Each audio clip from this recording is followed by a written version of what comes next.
Guys, ಇವತ್ತು ನಮ್ಮ ಮನೇಲಿ non veg, chicken and mutton ಎರಡು. ಇದನ್ನ ಎದಕ್ಕೆ ಇಟ್ಕೊಂಡಿನಿ ಅಂತಂದರೆ ಆನಿಯನ್ ಕಟ್ ಮಾಡ್ತಾ ಇದ್ದೀನಿ. ಸೊ ಆವಾಗಲೇ ಇಷ್ಟೊಂದು ಆನಿಯನ್ ಮತ್ತು ಜಿಂಜರ್ ಕಟ್ ಮಾಡಿದ್ದೀನಿ. ಸೊ ಇನ್ನೂ ಸ್ವಲ್ಪ ಐತೆ, ಕಟ್ ಮಾಡಿ ಕಟ್ ಮಾಡಿ ಹೋಗೋದು ಅಷ್ಟೇ. ನಮ್ಮ ಮಮ್ಮಿ ಪಲ್ಯ ಸೋಸ್ತಿದ್ದಾರೆ, ಸೊ ಅದಕ್ಕೆ ಹೆಲ್ಪ್ ಮಾಡ್ತಾ ಇದ್ದೀನಿ. ಬನ್ನಿ ಮಟನ್ ಹೇಗೆ ಮಾಡ್ತಾರೆ, ಚಿಕನ್ ಹೇಗೆ ಮಾಡ್ತಾರೆ ಅಂತ ತೋರಿಸ್ತೀನಿ. ನಮ್ಮ ಮಮ್ಮಿ ಸ್ವಲ್ಪ ಜಾಸ್ತಿ ಗಲಾಟೆ ಮಾಡೋದು, ನಾನು ಬ್ಲಾಗ್ ಮಾಡಿದಾಗೆಲ್ಲ ಬೇಕಂತ ಅವ್ನು ಗಲಾಟೆ ಮಾಡ್ತಾಳೆ. ಸೊ ನಮ್ಮ ಮಮ್ಮಿಗ ಇದನ್ನು ಹೊಸ್ಲು ಗೈಸ್, ಇದು ಹೊಸ್ರು, ಈಗ ಮತ್ತೆ ಹೊಸ್ರು ಗೈಸ್, ಇದನ್ನು ಹೊಸ್ರು.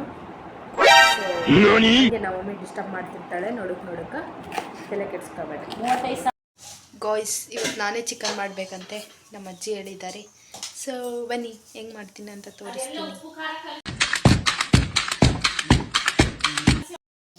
ನೋಡಿ ಮಟನ್ ಮಾಡಿದ್ದಾರೆ, ಇವಾಗ ಚಿಕನ್ ಮಾಡಬೇಕು. ಫಸ್ಟ್ ಎಣ್ಣೆ ಹಾಕಬೇಕು, ಮತ್ತೇನು ಹಾಕ್ಬೇಕು ಅಜ್ಜಿ? ಮತ್ತೇನು ಹಾಕ್ಬೇಕು? ಪೇಸ್ಟ್ ಉಳ್ಳಾಗಡ್ಡೆ ಕಾದ್ಮೇಲೆ ಹಾಕ್ಬೇಕಾ?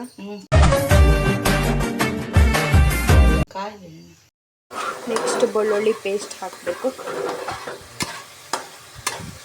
ಇವಾಗ ಪುದೀನ ಹಾಕಬೇಕು. ಪುದೀನ ಹಾಕಿ ಒಂದು 2 ಮಿನಿಟ್ಸ್ ಫ್ರೈ ಮಾಡಬೇಕು. ನಾನ್ ವೆಜ್ ಹಾಕಬೇಕು. ಚಿಕನ್ ಮ್ಯಾರಿನೇಟ್ ಮಾಡಿ ಇಟ್ಕೊಂಡಿರ್ತೀವಲ್ಲ, ಈ ಚಿಕನ್ ಮ್ಯಾರಿನೇಟ್ ಮಾಡೋಕ್ಕೆ ಏನೇನು ಹಾಕ್ಯಾರ ಅಂತಂದರೆ ಉಪ್ಪು, ಅರಿಶಿನ, ಮೊಸರು, ಮೆಣಸಿನ್ಕಾಯಿ ಪೇಸ್ಟ್ ಹಾಕಿ ಒಂದು ಸ್ವಲ್ಪ ಮ್ಯಾರಿನೇಟ್ ಮಾಡಬೇಕು. ಅದಾದಮೇಲೆ ಇವಾಗ ಹಾಕಬೇಕು. ನೆಕ್ಸ್ಟ್ ಏನು ಮಾಡೋದಂತ ತೋರಿಸ್ತೀವಿ. ಇದು ಎಷ್ಟೊತ್ತು ಕುದಿಸ್ಬೇಕು ಅಜ್ಜಿ? ನೀರು ಬಿಡಬೇಕಲ್ಲ, ಇದೆಲ್ಲ ನೀರು ಬಿಡೋವರೆಗೆ ಹಂಗೆ ಕುದಿಸ್ಬೇಕು. ಇವಾಗ ಟೊಮೊಟೊನ ಮಿಕ್ಸಿಗೆ ಹಾಕ್ಕೊಂಡಿದ್ದು ಫ್ರೈಯಲ್ಲಿ ಹಾಕಬೇಕು.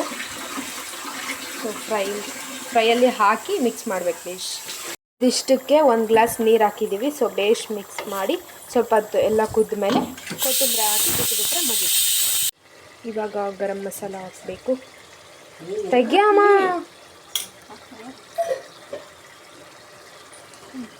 ಸ್ವಲ್ಪ ಹಾಕು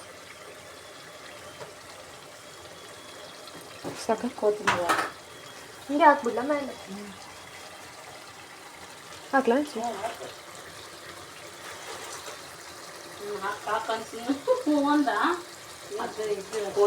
ಕೊತ್ತಂಬರಿ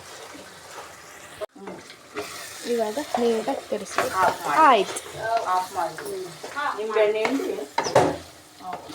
ಆಮೇಲೆ ತಿಂದು ಬಿಡದೆ.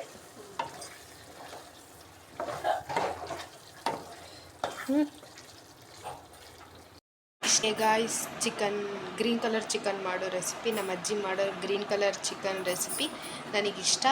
ಸೊ ನೀವು ಕೂಡ ಟ್ರೈ ಮಾಡಿ.